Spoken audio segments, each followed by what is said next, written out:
បងជាអ្នកក្រតែត្រដោស្មោះទ្របធនសាក់យូ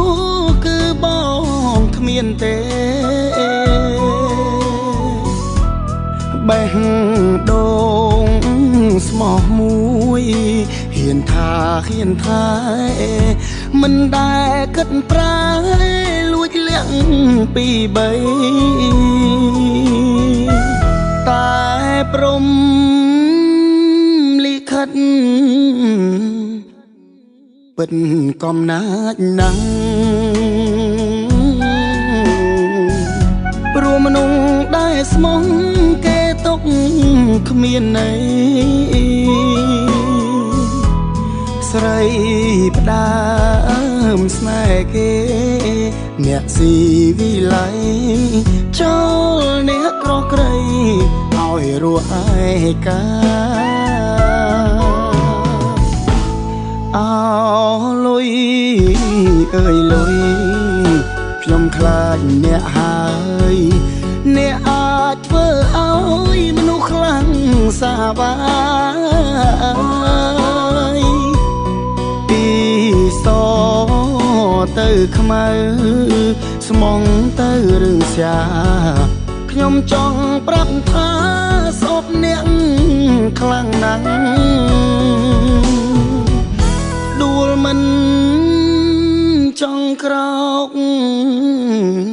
ឈ្ងោកមិនចង់ងើយអស់សងខំហើយទួថ្ងៃនៅរាំងអ្នកក្រដូចបងរស់មួយក្រពេងទោះបីខំស្មងក៏បានត្រឹមជឿ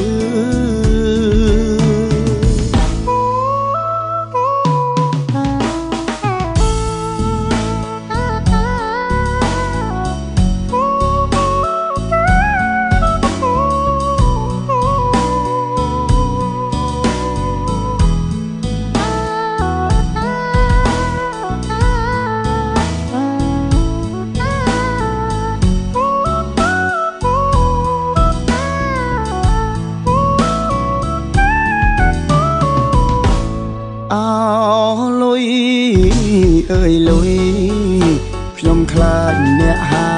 យអ្នកអាចធ្វើឲ្យមនុស្សខ្លាំងសាវា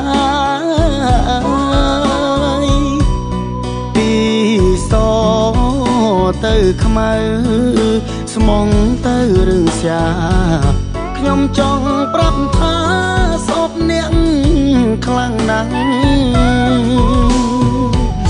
ដួលមិនចង់ក្រោកឈ្ងោកមិនចង់ងើយអស់សងខំហើយទួថ្ងៃនៅរាំងអ្នកក្រដូចបងរស់មួយក្រពេងទោះបីខំស្មងក៏បានត្រឹមជឿ